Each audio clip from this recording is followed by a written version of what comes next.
اربوں خربوں درود و سلام خاتم النبیین حضرت محمد صلی اللہ علیہ وآلہ وسلم پر، جن کے صدقے یہ کائنات تخلیق ہوئی۔ بسم اللہ الرحمن الرحیم۔ السلام علیکم دوستو، آج کی اس ویڈیو میں سلطان العارفین کے بارے میں، ان کی کرامات کے بارے میں آپ کو آگاہ کریں گے، سو ویڈیو کو سکپ مت کیجیے۔ سلطان العارفین ایک دفعہ وادی سون سکسیر کی سیاحت کو نکلے۔ آپ کے خلیفہ سلطان نورنگ ختیران آپ کے ہمراہ تھے۔ وہاں کلر کہار کی ایک خوبصورت پہاڑی کے پاس رکے۔ یہاں آج کل حکومت نے ایک تفریح گاہ بنا دی ہے اور لوگ پکنک منانے یہاں آتے ہیں۔ اس پہاڑی کی غار میں رمضان شریف کی پہلی تاریخ کو حضرت سلطان العارفین مراقب ہو گئے اور دیدار الہی میں غرق ہو گئے۔ جب شام کا وقت آ گیا تو حضرت سلطان نورنگ صاحب کو فکر دامن گیر ہوئی کہ خدا جانے حضور کب تک حالت استغراق میں رہیں گے، اور یہاں اس جنگل میں ہمارے کھانے پینے کا بندوبست کیا ہوگا۔ چنانچہ شام کو جب افطار کا وقت ہوا تو ایک غیبی موکل ہرن کی صورت میں پہاڑ سے اتر کر حضرت نورنگ سلطان کے سامنے آ کھڑا ہوا۔ اس کے سینگوں پر کھانا اور پانی موجود تھا۔ اس نے اپنا سر جھکا دیا۔ اسی وقت حضرت سلطان نورنگ کو اپنے مرشد کی آواز آئی، سلطان نورنگ اپنی بارات کو اس ہرن کے سینگوں سے اتار لے۔ چنانچہ حضرت نورنگ سلطان صاحب نے اس کھانے کے ساتھ روزہ افطار کیا اور برتن اور دسترخوان اس غیبی ہرن کے سینگوں کے ساتھ باندھ کر رخصت کر دیا۔ اسی طرح تمام ماہ رمضان حضرت نورنگ سلطان صاحب کو سحری اور افطاری کے وقت وہ رزق پہنچتا رہا۔ غرض حضرت سلطان العارفین تمام ماہ رمضان حالت استغراق میں رہے۔ عید کی رات جب چاند نظر آیا اور آس پاس کی آبادیوں میں عید کی خوشی میں ڈھول اور نعرے بجنے لگے تو حضرت سلطان العارفین مراقبہ سے باہر آئے اور نورنگ سلطان سے پوچھا کہ یہ کیسا شور ہے۔ عرض کی کہ حضور عید کا چاند نظر آ گیا ہے۔ آپ نے فرمایا، نورنگ، کیا سارا رمضان گزر گیا اور ہمارے روزوں، نمازوں اور تراویح کا کیا بنا؟ عرض کی کہ حضور بہتر جانتے ہیں۔ حضرت سلطان العارفین نے باوجود اس قدر استغراق اللہ کے تمام روزوں اور تراویح کو قضا کر کے ادا کیا، اور جب غیبی ہرن آپ کے سامنے حاضر ہوا تو اس کی التجا پر آپ نے نگاہ فرمائی، جس کو وہ برداشت نہ کر سکا اور واصل بحق ہوا۔ بیان کیا جاتا ہے کہ اس وقت وہاں ایک اور درویش بھی موجود تھا۔ اس نے عرض کی کہ میں ایک عرصے سے خدمت میں موجود ہوں، مگر مجھ پر ایسی توجہ نہ کی گئی۔ حضرت سلطان العارفین نے اس پر توجہ فرمائی تو وہ بھی جانبر نہ ہو سکا اور واصل بحق ہوا۔ آپ نے دونوں کے مزارات ساتھ ساتھ بنا دیے۔ آپ کی نسبت کی وجہ سے وہ جگہ آہو باہو کے نام سے مشہور ہو گئی۔ اسی جگہ کی ایک کرامت اور مشہور ہے کہ اسی جگہ میٹھا پانی نہیں تھا، اس لیے کلر کہار کے رہنے والوں کو بہت دور دراز سے پینے کے لیے میٹھا پانی لانا پڑتا تھا۔ ایک دفعہ کچھ عورتیں پانی بھر کر لا رہی تھیں کہ اللہ کے ایک ولی مرات سلطان باہو نامہ کامل کے مطابق حضرت شیخ فرید الدین گنج شکر کا گزر ہوا، اور انہوں نے ان سے پینے کے لیے پانی مانگا تو عورتوں نے جواب دیا کہ بابا جی، پانی تو کڑوا ہے۔ تو اس اللہ کے بندے نے فرمایا، اچھا کڑوا ہے تو کڑوا ہی صحیح۔ عورتوں نے گھر جا کر جب گھڑوں میں پانی دیکھا تو وہ کڑوا نکلا۔ لوگ اس چشمے پر گئے جہاں سے پانی بھر کر لاتے تھے، وہ بھی کڑوا ہو چکا تھا۔ تمام کلر کہار کے لوگ ان بزرگ کی تلاش میں نکلے اور ان کے پاس جا کر عرض کی کہ عورتوں سے غلطی ہو گئی، وہ آپ کو پہچان نہ سکیں، اس لیے معاف فرما دیں، اور پانی کی یہ چھوٹی سی جگہ ہی ہمارا سہارا ہے۔ تو انہوں نے کہا کہ کڑوا تو ہو چکا ہے، اب ہم اسے میٹھا نہیں کر سکتے، لیکن ایک وقت یہاں سے عارفین کا سلطان گزرے گا، اس سے عرض کرنا، وہ کڑوی چیزوں کو میٹھا اور ناکارہ کو کارآمد بنانا اس کی صفت ہے۔ جب حضرت سلطان العارفین ہرن اور درویش کو دفن کر چکے تو آبادی کے لوگوں کو پتہ چلا کہ ایک مرد حق یہاں پر ایک ماہ سے موجود ہے اور ویران پہاڑی پر ایک ماہ سے مصروف عبادت ہے۔ وہ لوگ آپ کی بارگاہ میں حاضر ہوئے اور پانی کے مسئلے کے متعلق عرض کیا۔ آپ نے چلہ گاہ میں بیٹھے بیٹھے ایک پتھر اٹھا کر پہاڑی کے دامن میں زور سے دے مارا تو وہاں سے پانی کا چشمہ پھوٹ نکلا۔ آپ نے فرمایا، یہ چشمہ قیامت تک جاری رہے گا۔ آپ کا جاری کردہ یہی چشمہ کلر کہار کے لوگوں کے لیے زندگی کا سبب ہے اور پانی کی تمام ضروریات یہی اکیلا چشمہ پورا کرتا ہے۔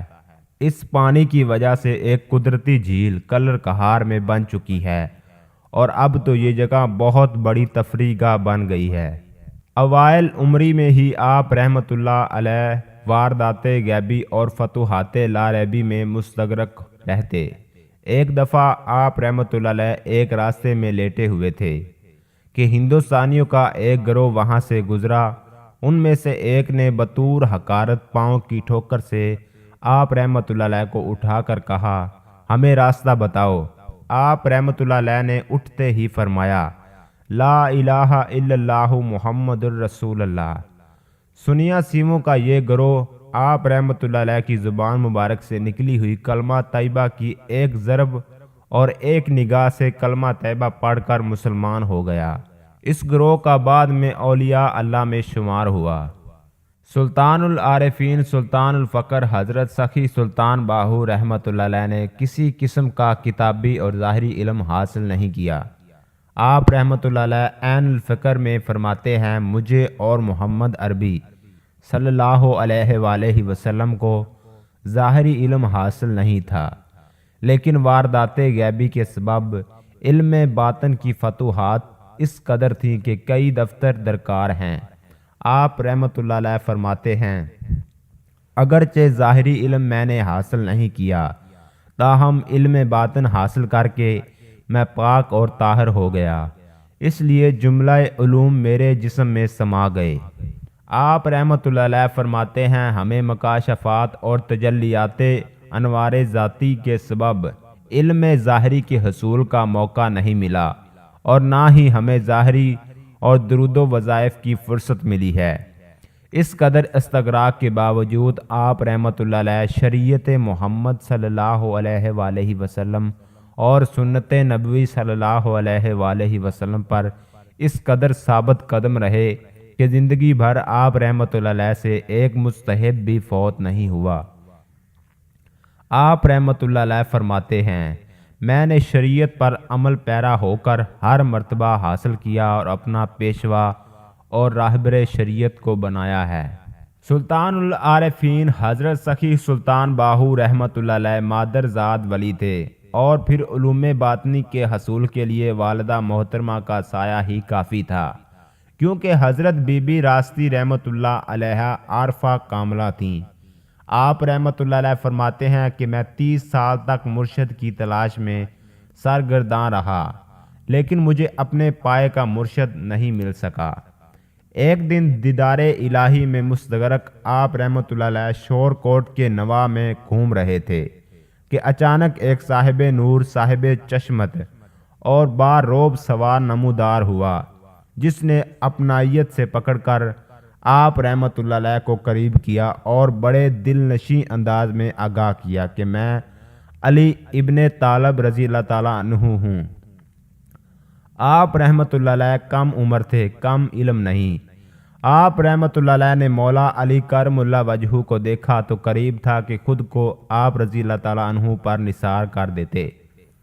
حضرت علی کرم اللہ وجہہ نے آپ رحمۃ اللہ علیہ پر توجہ مرکوز کی اور فرمایا، فرزند آج تم رسول اللہ صلی اللہ علیہ وآلہ وسلم کے دربار میں طلب کیے گئے ہو۔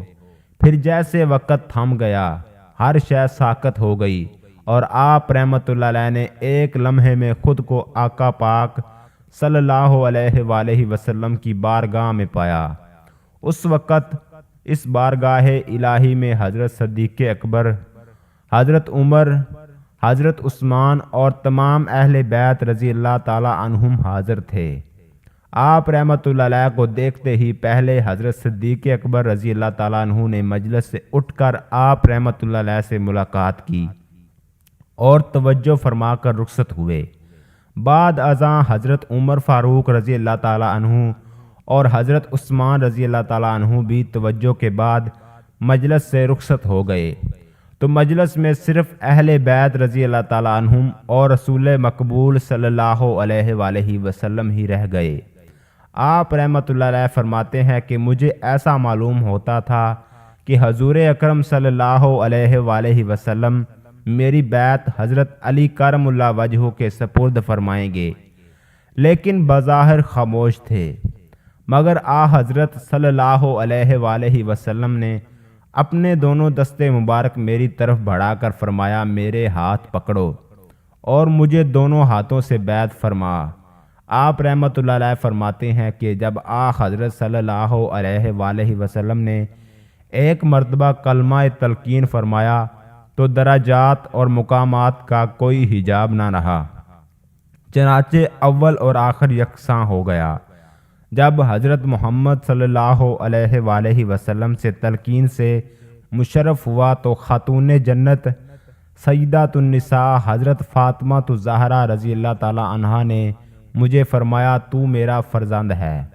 دوستو، ابھی آپ نے حضرت سلطان باہو کی کرامات سنی۔ اللہ تعالیٰ مغفرت فرمائے میری، آپ کی اور تمام اہل اسلام کی۔ اگر دوستو ویڈیو پسند آئی ہو تو لائک اور شیئر ضرور کریں، اور ہمارے چینل وائس ندیم احمد کو ضرور سبسکرائب کریں۔ ملتے ہیں اگلی ویڈیو میں، تب تک کے لیے اللہ نگہبان۔